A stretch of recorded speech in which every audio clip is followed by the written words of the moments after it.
저희 집 아파트에서 지하 주차장으로 나오면 제일 가까운데 항상 빨간 스포츠카가 이렇게 세워져 있습니다. 그 주인은 어디 가지도 않는 것 같아요. 그냥 그 스포츠카가 딱 세워져 있는데 한 번은 그 차가 움직인 겁니다. 그래서 그 자리를 뺏겼어요. 딴 데 이렇게 그 스포츠카를 세워놨는데 이 이름이 좀 특이한 것 같아서 자세히 가서 이래 보니까 페라리 이렇게 적혀 있었습니다. 아마 그 스포츠카를 살려면 아마 몇 억을 줘야 될 겁니다. 우리 성도님들은 그 스포츠차를 타고 도로를 달리는 거 하고 버스 타고 성경책 들고 예배당에 오는 거하고 어느 것이 더 행복하다고 생각합니까? 다들 입으로 말하는 거하고 마음은 다르죠. 마음으로는 스포츠카, 입으로는 예배당 이렇게 되고 있습니다. 저는 이 자동차 세계가 이렇게 변할 줄 몰랐습니다. 저는 그 SUV가 나왔을 때 SUV가 이렇게 많이 팔리고 특히 여성들에게 그렇게 선호되는 줄 몰랐습니다. 저희 교회도 이 SUV를 좋아하는 여자분들이 굉장히 많으세요. 그래서 지금은 자동차를 타는 개념이 달라졌습니다. 옛날에는 벤츠라 이러면 성공의 모델로, 그리고 BMW 7이면 참 출세의 모델로 이렇게 생각을 했는데 지금은 그런 거 없어졌어요. 지금은 어느 게 더 세냐, 박아도 어느 게 더 안 부서졌느냐, 특히 여성들이 어떤 차를 좋아하느냐. 앞으로는 전기차하고 가솔린차, 디젤차 어느 차가 많이 팔리느냐, 어느 차가 더 선호되느냐, 편하냐, 이런 거로 자동차의 개념이 완전히 바뀌었습니다. 부의 상징에서 이제는 어느 게 더 편하냐, 어느 게 더 가치가 높냐, 이런 쪽으로 변하게 되었습니다. 저는 그 스포츠카가 부럽지가 않아요. 하나도 안 부러워요. 왜냐면 맨날 그 세워놓는데 그 부러울 게 뭐 있습니까? 그리고 한국 차가 요즘은 얼마나 잘 나오는지 몰라요. 한국 차가 굉장히 잘 나옵니다. 지난 금요일 날 예배 마치고 이렇게 가는데 내 옆에 차로로 어떤 사람이 뚜껑 없는 차를 몰고 막 가는 겁니다. 그때 울 뻔했어요. 불쌍해가지고. 막 저녁인데 매연은 막 꽉 찼는데 뚜껑도 없이 막 이렇게 달리는데 진짜 울 뻔했어요. 저런 왜 차를 타고 다닐까, 이런 생각을 했습니다. 어떤 유대인이 있었는데 그 유대인은 성경을 그대로 믿었습니다. 참 3000년 만에 그런 유대인이 처음 나온 것 같아요. 이 사람은 신명기 33장을 읽으면서 은혜를 받았는데 그 신명기 33장은 야곱이 12아들을 축복하는 내용입니다. 거기에 보면 스불론 지파에게 뭐라고 축복을 했는가 하면 바다의 풍부한 것과 모래에 감추인 보배를 흡수하리라, 이런 말씀이 있습니다. 그리고 아셀 지파에 대해서는 그 발이 기름에 잠기리라, 이렇게 말씀이 되어 있습니다. 이 르스킨이라는 사람은 그 말씀을 읽으면서 모세가 그냥 이 말을 했을 리가 없다는 겁니다. 분명히 이 말씀에는 의미가 있다. 그래서 스불론 지파가 바다에 풍부한 것을 가지고 모래에 감추인 것, 보물을 찾는 게 뭘까? 또 아셀 지파가 그 발이 기름에 잠긴다는 것이 무슨 뜻일까? 이 사람이 굉장히 이제 묵상을 하다가 석일 거라고 생각을 한 겁니다. 석일 거라고. 이스라엘은 석유가 나지 않는 나라입니다. 그래서 석유를 아프리카에서 사오고 저쪽에 영국 쪽에서 사가오고 아프리카에서 사오고, 그러면서 이 이스라엘은 석유 때문에 어려움을 많이 겪었습니다. 이 사람은, 이 야곱의 축복은 분명히 의미가 있다. 스불론 지파의 땅을 파면 보물이 나올 거다.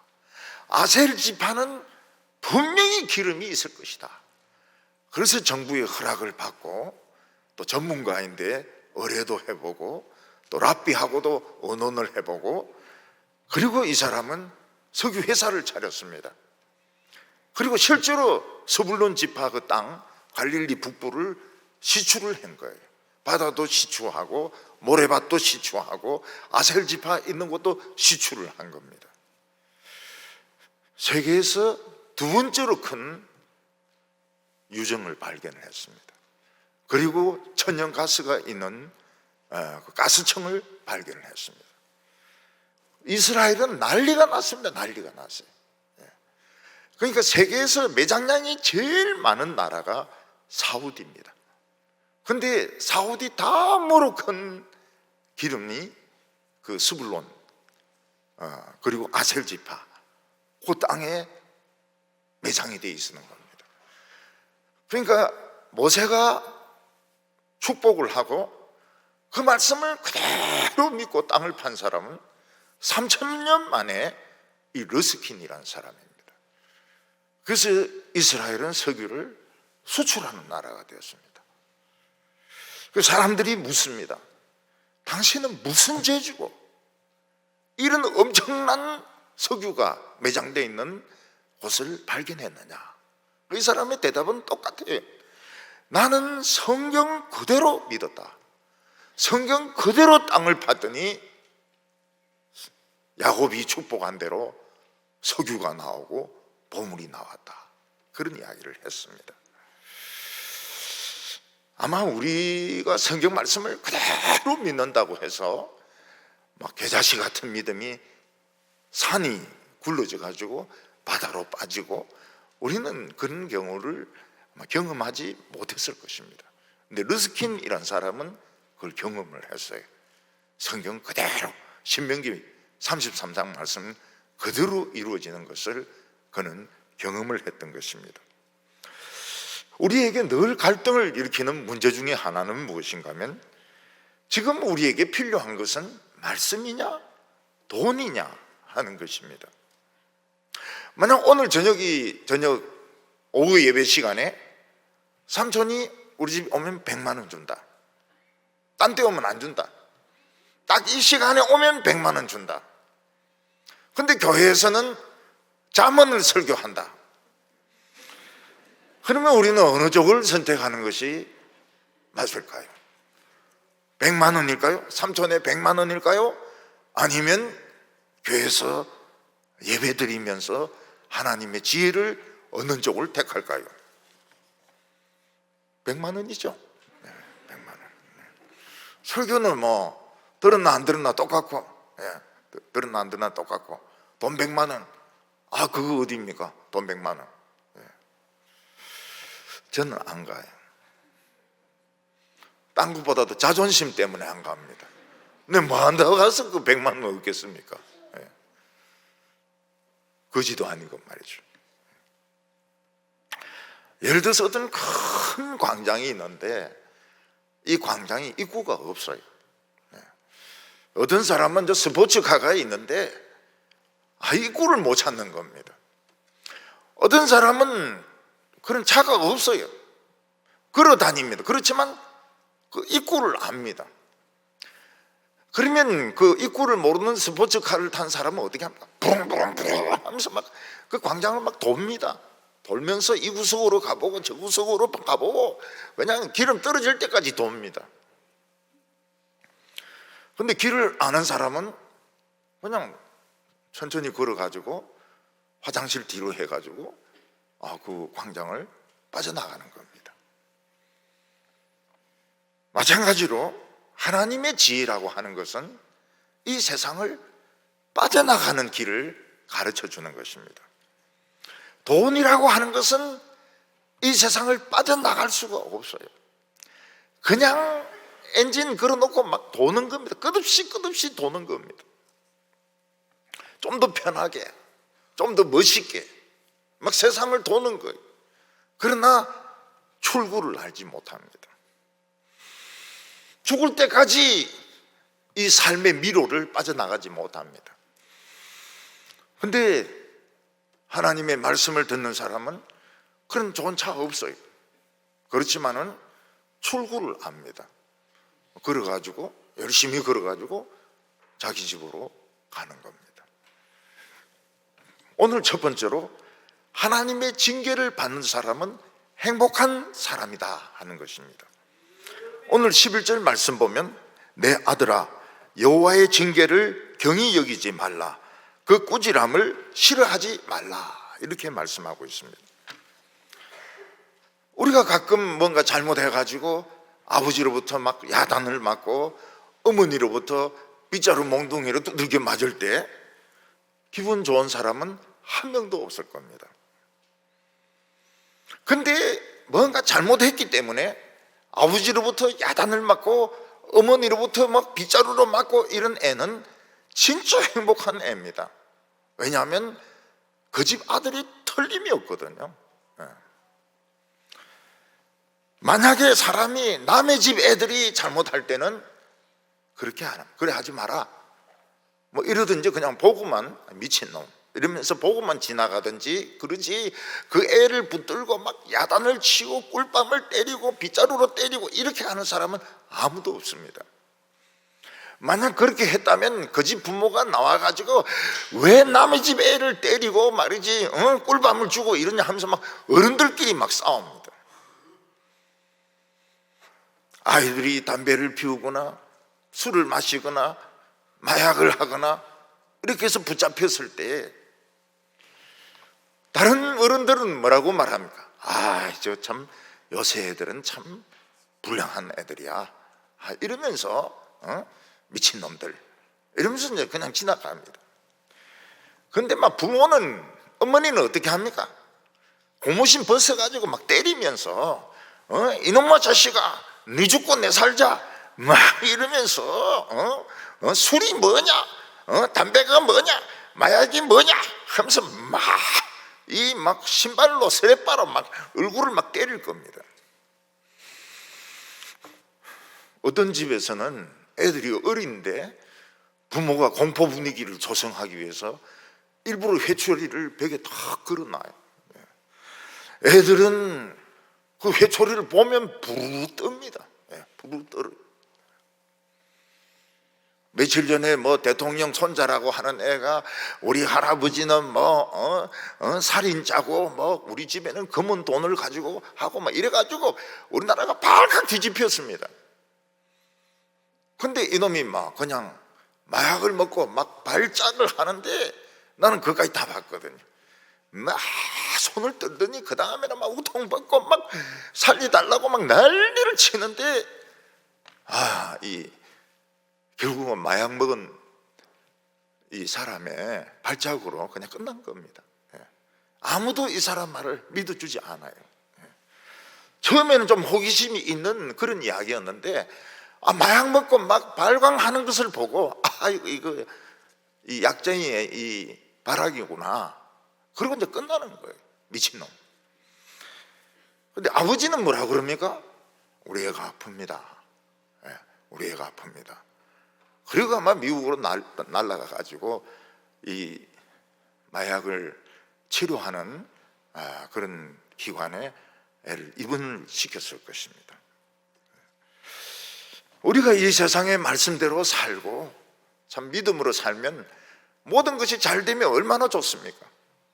근데 실패할 때도 많고 엄청난 고통을 당할 때도 많습니다. 그때 내 믿음은 도대체 무엇이냐? 내 믿음은 무엇이고 왜 안 믿는 사람들은 저래 좋은 차를 타고 다니고 저렇게 돈이 많은데 나는 무엇이냐? 이렇게 생각하기 쉽습니다.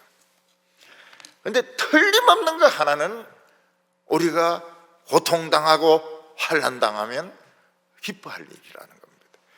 왜냐하면 틀림없는 하나님의 자녀들입니다. 하나님의 자녀가 아니면 인생이 이렇게 될 수가 없어요. 하나님의 자녀이게 틀림없기 때문에 환난당하고 고통당하면서 좋아하는 겁니다. 우리는 이걸 의심할 필요가 없어요. 환난당하면 기뻐하시기 바랍니다. 축하해 주시기 바랍니다. 많은 사람들은 설교를 들으면서 책망하는 말씀, 징계하는 말씀 안 들으려고 합니다. 왜냐하면 다 듣기 싫은 말들이죠. 예를 들어서 부자들이 막 모인 교회에 부자가 천국 가기는 낙타가 바늘구멍 가기보다 더 어렵다, 이러면은 부자들이 그 교회에 올라가겠습니까? 또 음란한 생활을 하고 있는 사람에게 가늠 많은 자는 천국에 못 간다 이러면은 그 사람들 교회에 올라가겠습니까? 서울의 어떤 교회는 제가 있을 때입니다. 죄 설교를 한 번, 두 번 했더니 막 목사님들 전화가 발발이 오는 거예요. 우리가 세상에 먹고 사는 것만 해도 이렇게 스트레스 받는데 교회마저도 스트레스 주면 어떻게 하냐. 교회는 우리를 좀 편하게 해줘야 되지 않느냐. 그래서 교육자 회의에서 죄 설교하지 마라, 죄 설교하지 마라, 교인들인데 스트레스 주지 마라, 이렇게 결정을 했다는 겁니다. 어느 교회에서 목사님에게 편지가 왔습니다. 그 편지는 어떤 부인이 보낸 편지인데 자기 남편이 장로라는 거예요. 그런데 어떤 여자와 눈이 맞아가지고 도망을 갔습니다. 도망을 가는데 이 편지 받은 목사님이 담임하는 교회에 지금 출석하고 있다는 정보를 얻은 거예요, 부인이. 그래서 그 부인이 그 자기 남편이 출석하는 교회 목사님에게 편지를 보내가지고 내 남편이 젊은 여자하고 눈이 맞아가지고 그 교회를 다닌다고 하는데 어떻게 좀 조치를 해달라고, 이렇게 편지를 보낸 겁니다. 그 목사님이 설교 시간에 그 장로님인데 이야기를 해요. 누군지는 모르지만, 장로님, 저는 장로님이 누군지 모릅니다. 그렇지만 당신 부인이 저에게 이 편지를 보냈습니다.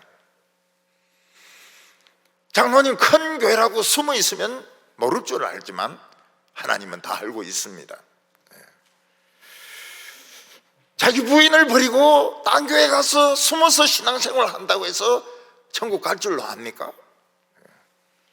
절대로 못 갑니다. 이 설교를 하는 거예요. 그러면 그 불륜에 빠진 장로님이 그 다음 주부터 어떻게 하겠습니까? 부인인데 가겠습니까? 딴 교회 가겠습니까? 딴 교회 갑니다. 딴 교회.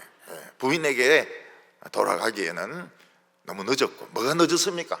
부인이 너무 늙었고, 젊은 여자하고 또 기도원에 가서 또 같이 기도하고 딴 교회 갈 거라고. 그래서 요즘 나타나는 현상 중에 하나가 뭔가 하면 죄 설교를 안 합니다. 듣기 싫은 소리를 안 해요. 다 압니다. 요런 설교를 하면 요 사람이 싫어하고, 요런 설교하면 저 사람이 다 압니다. 그러니까 안 해요. 그래서 수만 명씩 모이는 교회 설교 들어보면 틀림없습니다. 얼마나 재미있게, 얼마나 축복을 받으면서 막 전부 복을 받고, 전부 잘 되고, 전부 막 집이 성공하고. 그럼 뭐 교인들이 막 좋아가지고 구름대같이 몰려와요. 헌금도 많이 합니다. 헌금도. 요 계보가 있습니다. 우리나라에 요 계보가, 요 축복의 설교를 하는 계보가 있고 그걸 추종하는 목사들이 있습니다. 아무리 성공해서 몇만 명이 모여도 그 교인들은 자녀가 아닙니다. 종이고 노예입니다. 부모는 어떻습니까? 자기 아들이 잘못했을 때, 자기 딸이 잘못했을 때는 그 막 신발버스가 때리고 말이죠, 야단치고 말이죠. 야 이놈아, 왜 그렇게 하느냐고. 이게 자녀지. 막 죄 짓는데도 복 받으라, 복 받으라. 뭐 오히려 부모가 도와주고, 막 컨닝하고 이런 거 도와주고, 잘못된 이런 서류들 막 더 갖다 주고. 그럼 부모도 아니고 인간도 아니고 계모도 아니고 뭐가 뭔지 알 수가 없죠. 우리가 이 세상에 살면서 다른 사람 욕을 얻어먹을 때가 있습니다. 그리고 또 억울하게 환난 당할 때가 있습니다. 그때는 기뻐해야 됩니다. 왜냐하면 딴 건 몰라도 하나님의 자녀 하나는 틀림이 없어요. 하나님의 자녀가 아니면 그런 일이 일어나지 않습니다. 그래서 12절에 보면 대저 여호와께서 사랑하시는 자를 징계하기를 마치 아비가 그 기뻐하는 아들을 징계함 같이 하시느니라, 이렇게 말씀하고 있습니다. 우리는 잘 믿는다 하면서도 말씀에 100% 순종하지 못합니다.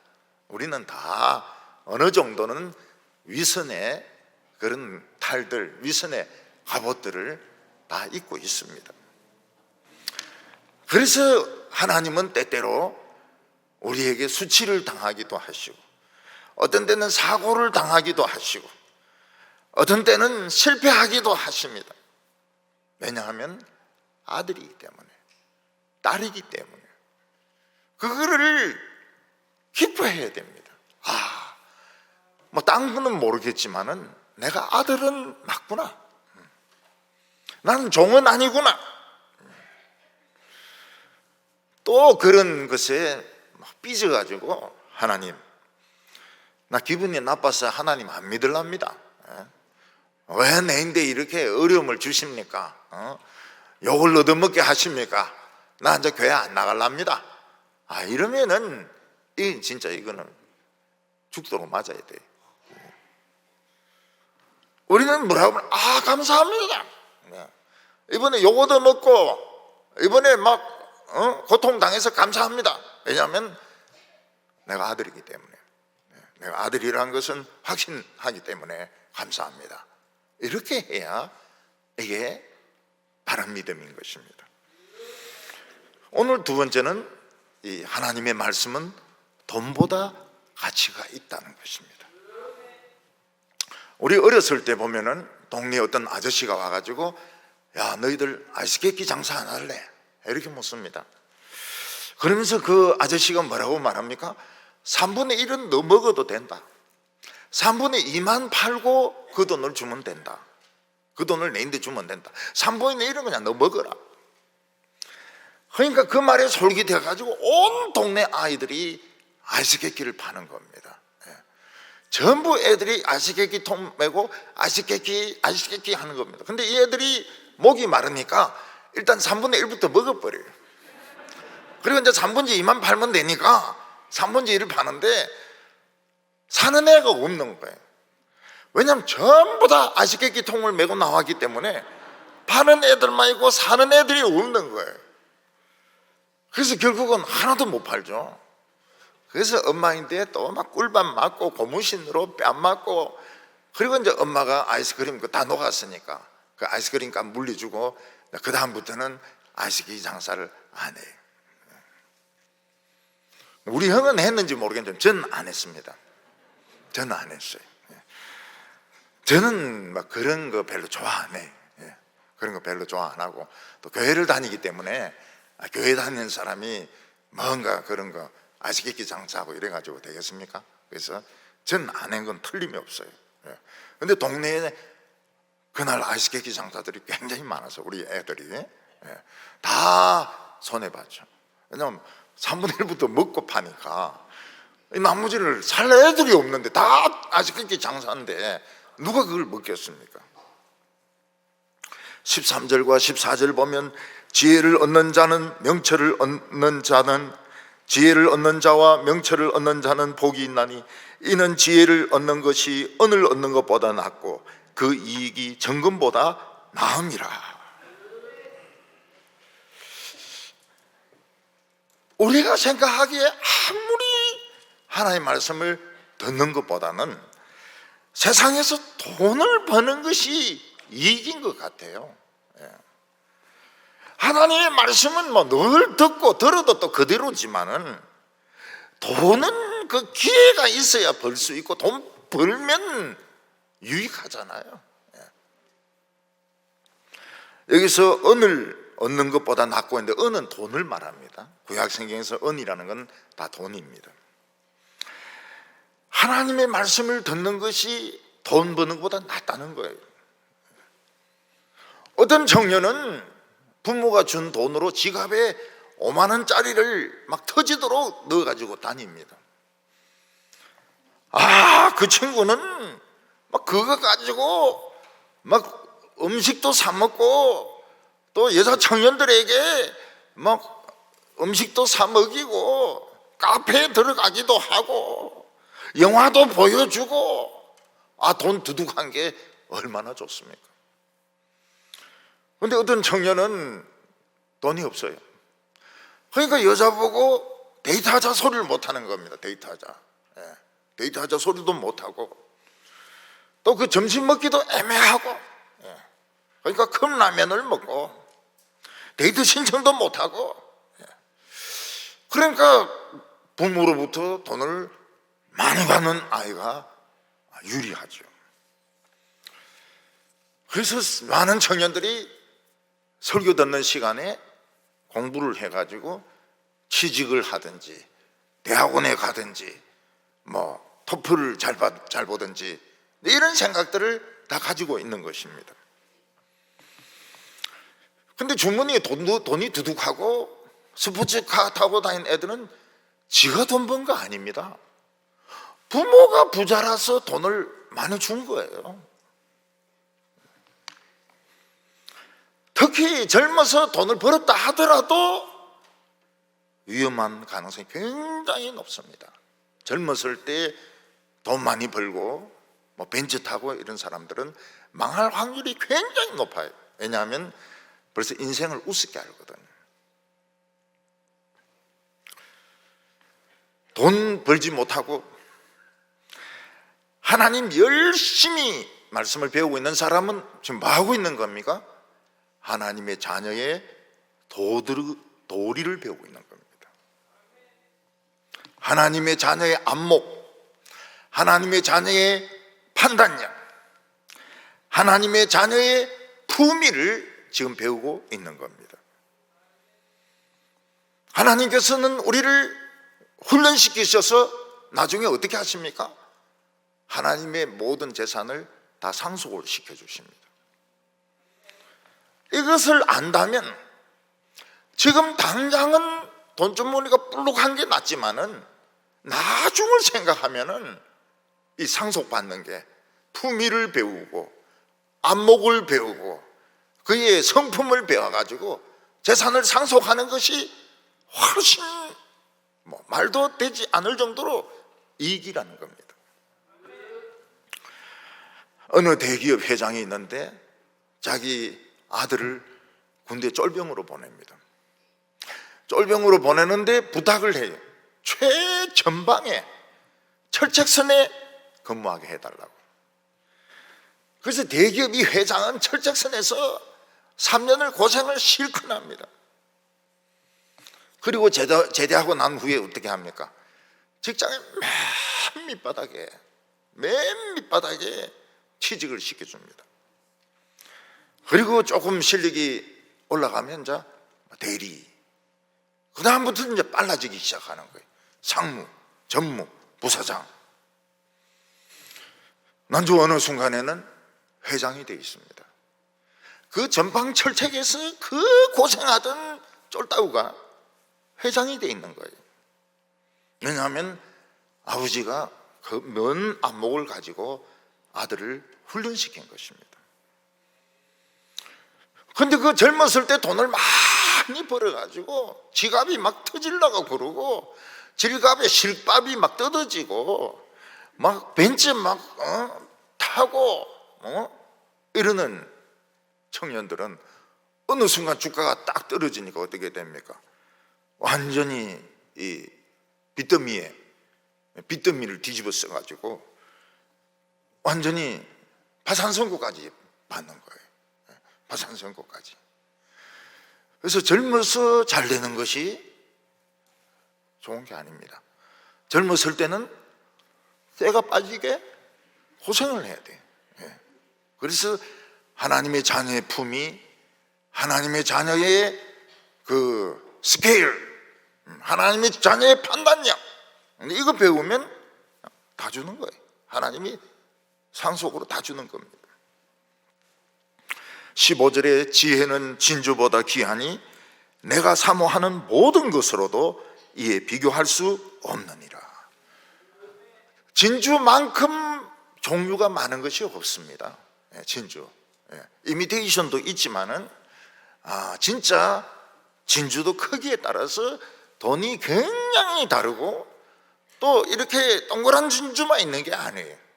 또 뭐 이 네모난 진주도 있고요. 자관 이 큰 진주들은 엄청나게 비쌉니다. 그 진주 하나 가지고 있으면 딴 건 다 시시해요. 근데 뭐라고 말씀하고 있습니까? 지혜는 이 진주보다 더 비싸다는 겁니다. 그리고 우리가 정말 갖고 싶어 하는 것, 그거보다도 비교할 수 없다고 말하고 있습니다. 그럼 미국에 있는 젊은 아이들은 아이폰을 그렇게 가지고 싶어 해요. 삼성, 그게 좋을 것 같은데 아이폰 이러면 막 굉장히 애들이 좋아해요. 아이폰. 삼성하고 아이폰하고 뭐가 틀린지 모르겠는데 자관 젊은 애들은 아이폰을 좋아합니다. 명품 가방 샤넬 1,000만 원짜리. 카페 굉장히 비싼 카페. 그런 것도 좋죠. 그런 것도 좋죠. 그런데 더 중요한 것은 무엇인가 하면 그 회장님 아들로 훈련받는 겁니다. 훈련받아요. 그러니까 아버지가 뛰어나면 뛰어날수록 자식에게 돈 같은 거 주고 술 마시라고 그래 안 합니다. 그러면 다 그 뽕쟁이들 돼요. 뽕쟁이들. 전부 마약 먹고 말이죠. 여자들이 술 마시고 막 음란하게 하고, 돈은 있는데 할 짓은 없으니까, 그러니까 아버지가 아주 현명하면 자식들을 절대로 그리 안 키운다고요. 돈 용돈 같은 거 없어요.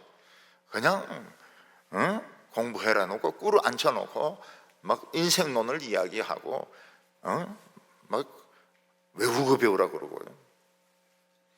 왜 그렇게 막 고생을 막 시킵니까? 또 잘못하면 또 두들겨 패고 말이죠.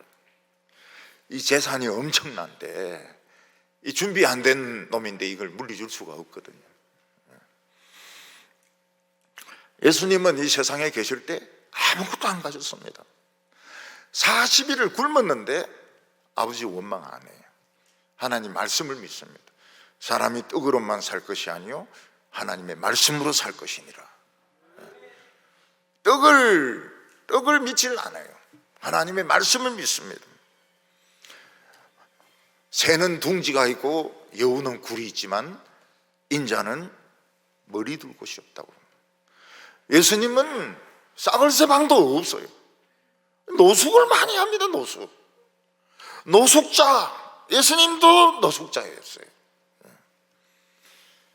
성전세를 내야 되는데 성전세를 낼 돈이 없는 겁니다.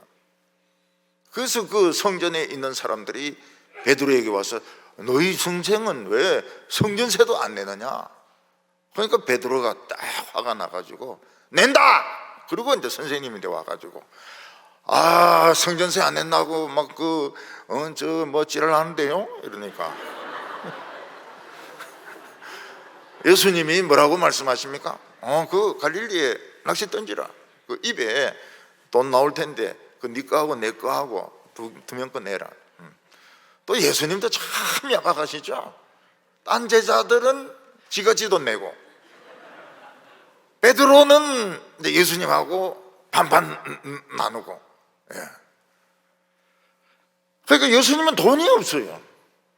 근데 돈이 어디 있는 줄은 알고 계세요. 왜냐하면 하나님의 아들이기 때문에.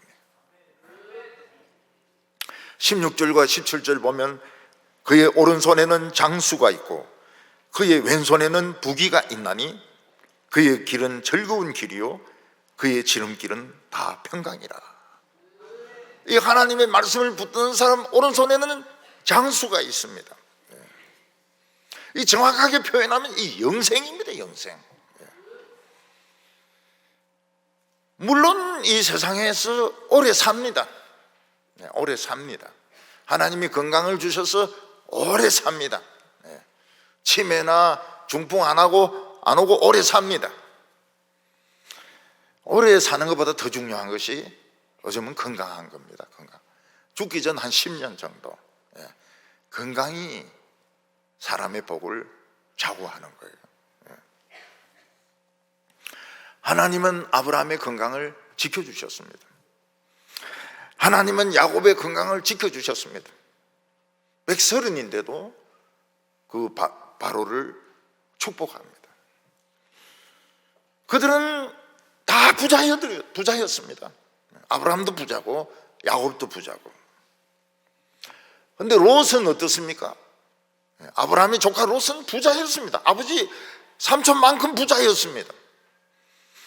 그런데 그는 소돔에 가가지고 거기서 멋있게 살라고 하다가 전쟁이 일어나가지고 다 뺏기고 빨리 떠나야 되는데 안 떠나고 계속 눌러붙어 있다가 유황불이 막 떨어지는 바람에 목숨만 건집니다. 알거지가 돼요. 그리고 소알에 가가지고 사는데 형편이 여의치 않으니까 산에 올라가지고 굴에 삽니다. 굴에 두 딸 데리고, 그것도 나이 든 두 딸 데리고 굴에 살아요. 처음엔 부자였어요. 오른손에는 장수가 있습니다. 생명이 있습니다. 영생이 있습니다. 왼손에는 부귀와 종기가 있습니다. 하나님의 상속자는 이 세상에서 비참하지 않습니다. 왜냐하면 벌써 품위가 있지 않습니까? 벌써 품위가 있고 사람이 쪼잔하지가 않아요. 쪼잔하게 모릅니까? 잘지가 않아요. 아주 잘입니다. 세상 사람들 조그만 거 가지고 막 따지고 이러는데 우리 그런 거 필기 안 해요. 다 잊어먹어버려요. 그거 뭐 중요하다고 말이죠.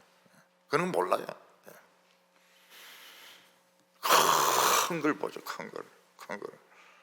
미리 흐름을 봅니다. 이 검객 중에서 최고의 고수가 되면 어떻게 됩니까? 칼을 진짜 자유자재로 막 사용합니다. 성경이 금합니까? 좌우의 날선 금합니까? 우리가 하나님 말씀을 체계적으로 배우고 더 배우면 경지에 올라가게 됩니다. 그때 하나님 말씀을 자유자재로 사용합니다. 자유자재로 사용해요. 뭐 이랬다가 저랬다가 막 자유자재로 사용하는데 다 정확한 거예요. 이런 피아니스트들 보면은 그 못 치는 사람들은 띄어먹고 치고 이러거든요. 근데 그 스페셜리스트들은 다 정확하게 치면서도 이 자유자재로 자신의 감정과 그걸 다 살려가지고, 그러니까 사람들이 막 기립박수를 치는 겁니다. 엘리야는 하나님의 능력을 자유자재로, 하나님의 말씀을 자유자재로, 그래서 하늘문을 닫히기도 하고 열리기도 하고 불이 떨어지게 하기도 하고요. 엘리사는 아람 군대가 쳐들어오는 걸 다 합니다. 그들이 작전 회의하는 거 다 들어요. 워낙 하나님 말씀 듣다 보니까 이상한 방송도 다 들리는, 이북 방송까지 다 들리는 거예요. 도단성이 아람 군대에 의해서 포위되었습니다. 포위되었습니다. 종이 주인이시여 우리 포위되었습니다. 전부 다 죽게 되었습니다. 하나님 이 종 이거 좀 눈 좀 떠주게 해 주십시오. 딱 눈 뜨니까 뭐 도단성 주위를 막 하나님의 불말과 불병거가 확 에워싸고 있는데 말들이 막 돌진을 하려고 막 하니까 막 입에서 막 불이 막 튀어나오고 하니까 막 연기가 나오고 막 돌격하려고 막 이러니까 천사들이 와 좀 참아봐 이래가지고 지금 이제 말들을 지금 진전시켜 놓고 있는 거를 이 종이 보는 겁니다. 엘리사는 사마리아가 포위돼 가지고 애를 삶아 먹습니다. 근데 뭐라고 이야기합니까? 내일 이맘때 고운 가루 한 서아에 한 세겔 하고 보리는 두 서아에 한 세겔 하리라. 그 관료가 뭐라고 말합니까? 그런 거는 하늘에 창문 열어도 불가능합니다. 네가 보리라 그러나 먹지는 못하리라. 그 다음날 어떻게 됩니까? 아람 군대 싹 도망가고 나니까 그냥 식량, 옷, 무기 전부 다 그대로 남아 있는 겁니다. 사람들이 막 서로 먹으려고 막 뛰어가니까 그 관리가 질서 이런데 질서고 나발이 어디 있습니까? 그냥 밟아가지고 터뜨려 버리니까 그냥 창자가 터져가지고 죽어버려요. 하나님의 말씀을 체계적으로 배우는 게 중요합니다. 체계적으로 배우고 깊이 묵상하고 그리고 안에서부터 막 샘물이 터져 나오고 이러면 자유자재인 거예요. 금격이죠, 금격.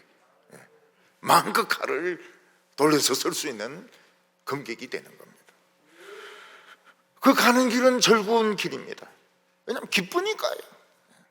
하나님이 오시면 기쁩니다. 예배가 기뻐요. 주일학교가 기뻐요. 성경학교가 기뻐요.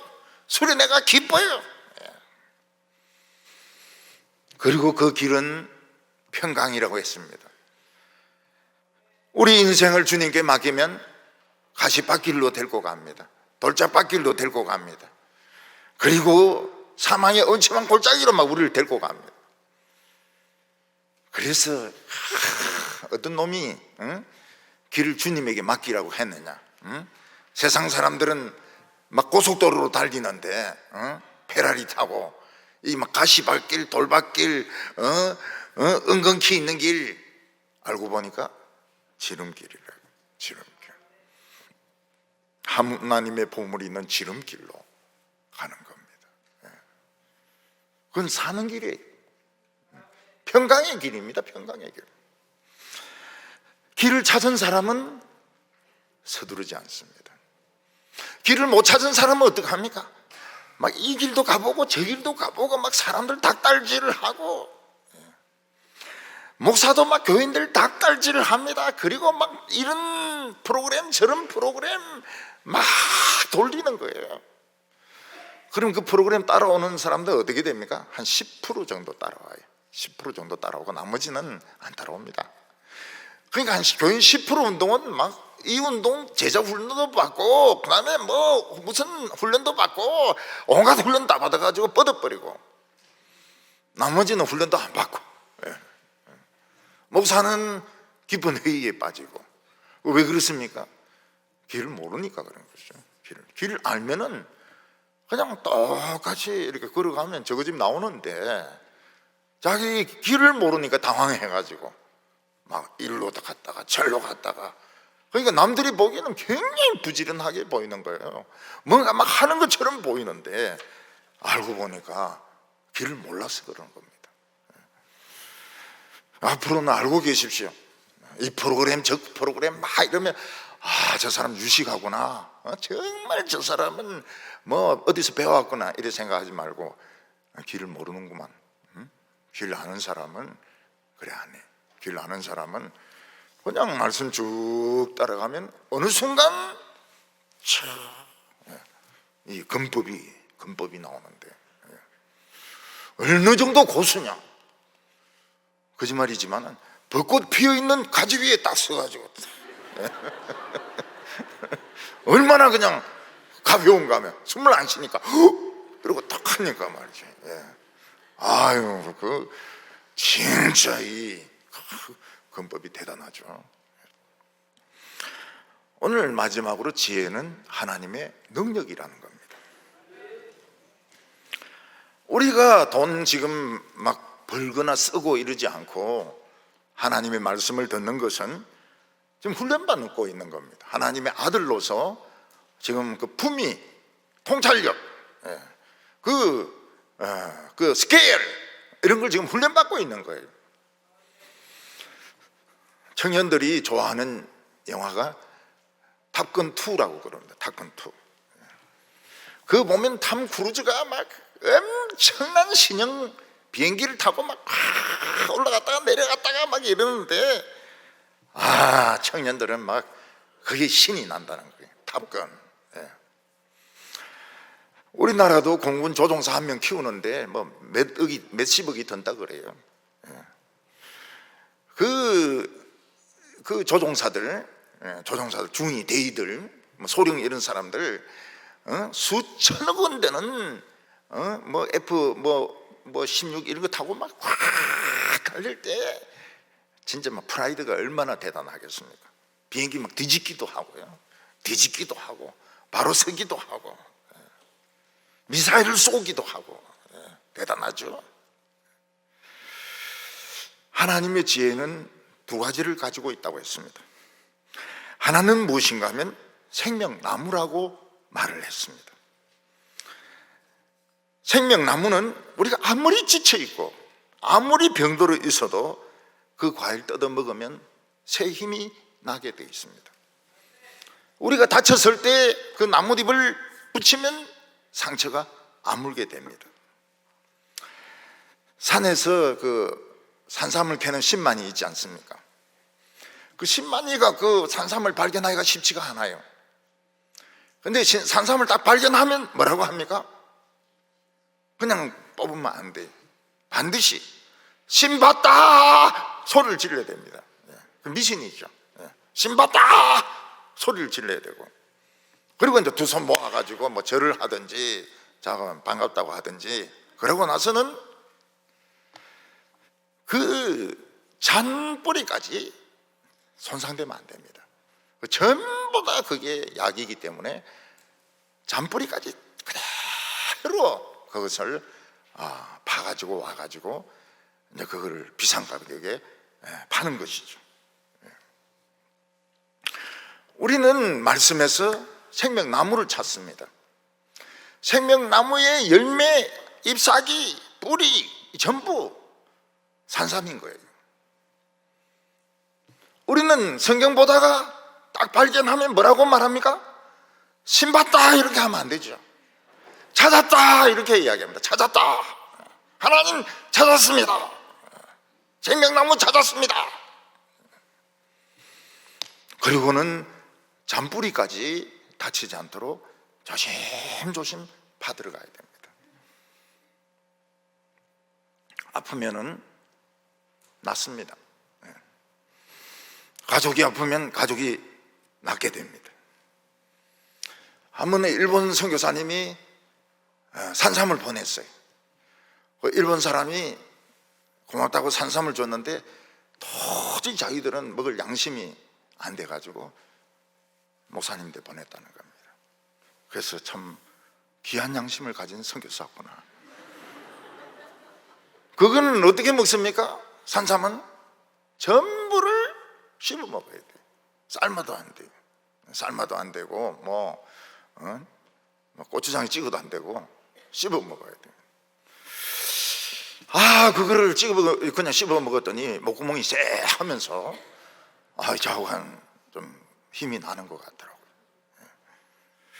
그래서 하나님의 말씀은 우리들에게 생명나무입니다. 생명나무.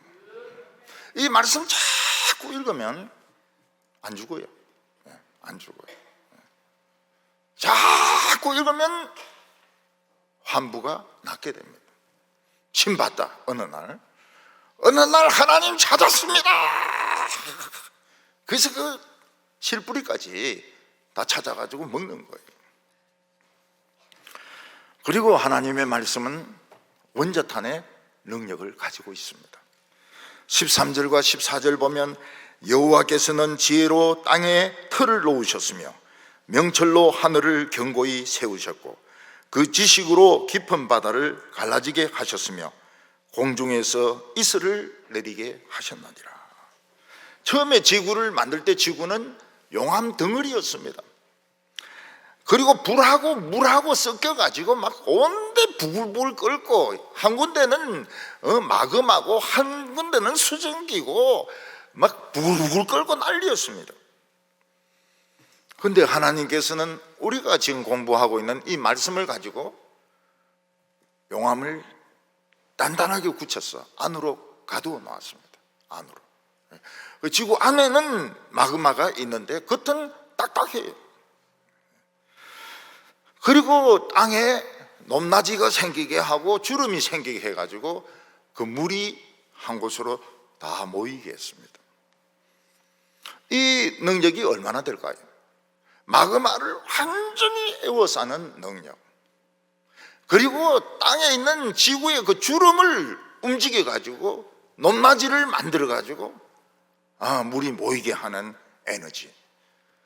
지금 그 에베레스트 산 꼭대기에 가면 조개 껍질이 있다고 그러지 않습니까? 옛날에 바다에 있다는 거예요.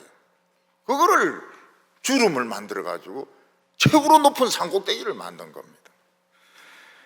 그거는 핵무기 수억 개가 있어도 안 되는 겁니다. 핵무기로는 안 되는 겁니다. 그 말씀을 지금 우리는 공부하고 있습니다. 우리 다 원자 핵을 공부하고 있는 거예요. 원자 핵을. 한때는 제 친구들 중에서 원자 핵공학가들은 뭐 그냥 원자력을 없앤다 이래가지고 전부 막 그냥 진로가 없었는데 지금은 이제 또 다시 진로가 열립니다.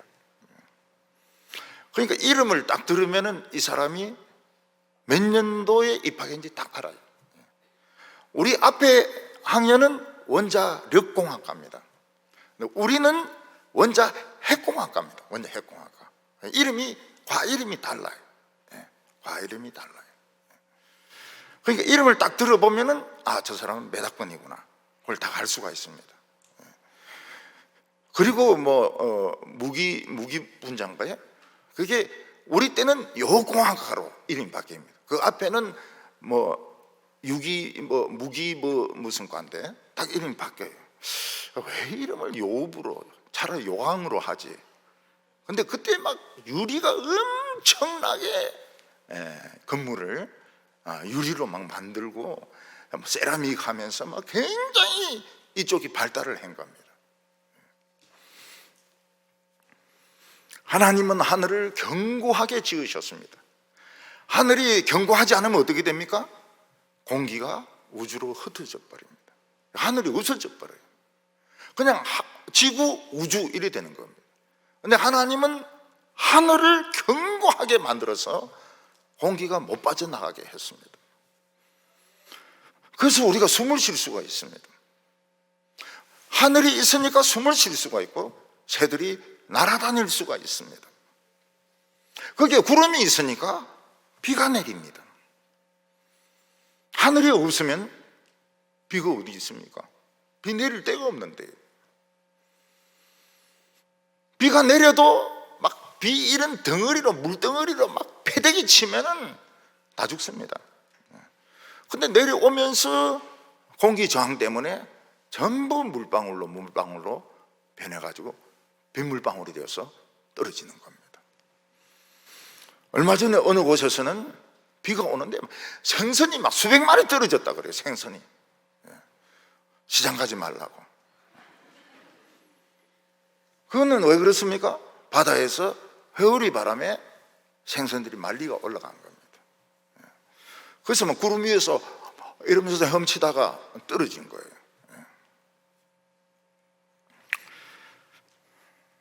운석이 떨어지면 어떻게 됩니까? 별똥이. 큰일 나죠. 근데 이 대기권에서 다 탑니다. 쫙 다 타버려요. 안전하도록. 하나님의 하늘을 견고하게 만드셨습니다. 그런데 인간들이 공기를 관리를 못했어요. 뭐 석유를 뭐 있는 대로 갖다 떼니까 미세먼지가 차 타면 오늘 미세먼지 나쁩니다. 바로 나오죠. 폐암 환자들이 엄청 많아요. 폐암 환자들이. 전에는 대장암 뭐 이랬는데 지금 폐암이 1등입니다. 1등.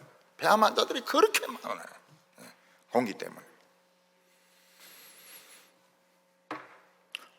이 일산화탄소가 많아지고 이산화탄소가 많아지니까 오존층이 파괴되지 않습니까? 오존 O3하고 CO 하고 결합이 돼 버리니까요. 그러니까 이 칠레 쪽이나 이런 데는 오존층이 없으니까 방사능이 그냥 그대로 오는 겁니다. 눈이 멀어버려요. 피부암이 걸려요. 그래서 애들도 다 선글라스 끼고 다니고요.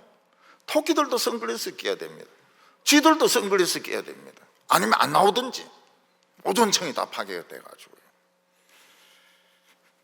하나님은 공기의 흐름으로 이 지구의 온도를, 지구의 공기를 맑게 만드셨습니다. 그 지구의 심장이 어디입니까? 브라질 아닙니까? 브라질의 아마존 거기에 있는 산소를 다 돌리는 겁니다. 옛날에는 독일 그쪽에도 숲이 엄청났거든요. 심장이 몇 군데가 있었습니다.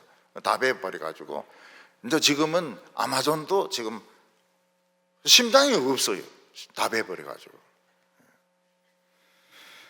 그러니까 어떻게 됩니까? 제트 기류가 이게 이제 돌려야 되는데 제트 기류가 이게 힘이 없으니까 서울에 바로 시베리아 추위가 오는 겁니다. 막 추웠다 더웠다 추웠다 더웠다. 꿀벌 13억 마리가 죽어버렸어요. 13억 마리가 따뜻해져 가지고 우리 일하러 가세 삼천리 반도 이랬다가 다 얼어 죽어버린 겁니다. 미국에서는 눈폭풍이 옵니다. 아이스 스톰. 태풍인데 눈태풍이에요. 얼어 죽습니다. 들소들도 얼어 죽어요. 비가 어떤 때는 막 엄청나게 내려가지고 도시 전체가 물바다, 댐이 터져버립니다. 나폴리는 물이 없습니다. 나폴리. 이번에 이태리 가시면 그 나폴리 물이 없어요. 전부 진흙덩어리입니다. 말라가지고. 지금 빙하가 지금 녹고 있습니다. 킬리만자로에 빙하가 없어요. 만년설이 없어져 버렸어요. 다 녹아버렸어요. 몽블랑의 상징이 그 만년필 꼭대기에 있는 눈인데, 근데 그게 이제 지금 막 녹고 있어요. 눈 다 녹으면 이제 몽블랑 못 파는 거죠.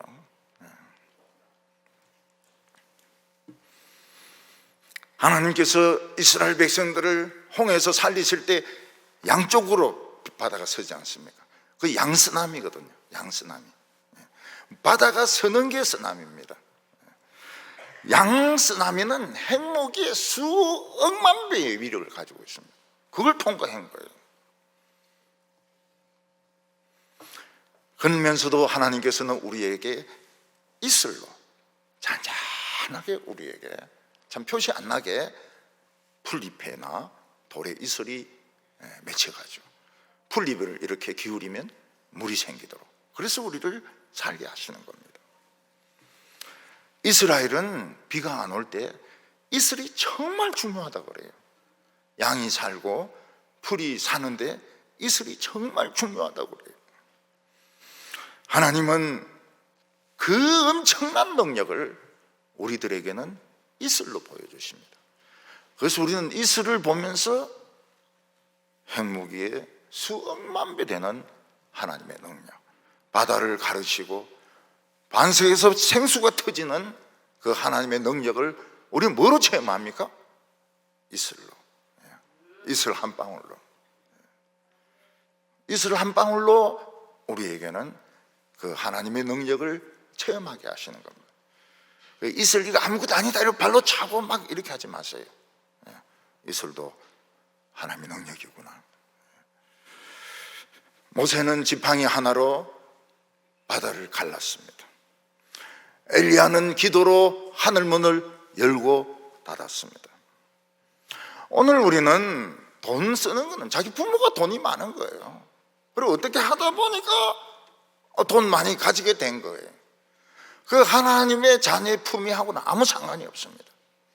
하나님의 말씀을 배우면서 성품이 달라지고, 품위가 달라지고, 판단력이 달라지고, 스케일이 달라져가지고 하나님 말씀을 자꾸 연습해 가지고 하나님의 능력과 축복을 상속하는 우리 성도들 다 되시기를 바랍니다. 기도드리겠습니다. 하나님 아버지, 이 세상에 참 잘나고 똑똑한 사람들 많지만은 저희들 같이 무지한 사람을 하나님의 자녀로 택하여 주셔서 날마다 하나님의 말씀으로 우리를 가르쳐 주시고 또 우리로 하여금 하나님을 배우게 하여 주시니 감사합니다. 우리가 다른 사람과 우리 자신을 비교하지 말게 하여 주시옵소서. 우리 예수님처럼 하나님을 신뢰하는 사람으로 만들어지게 하여 주시고 하나님의 말씀을 자유자재로 사용을 해서 기도할 때, 말씀을 선포할 때마다 하나님의 기적과 능력이 나타나게 하여 주시옵소서. 예수님의 이름으로 기도하옵나이다. 아멘.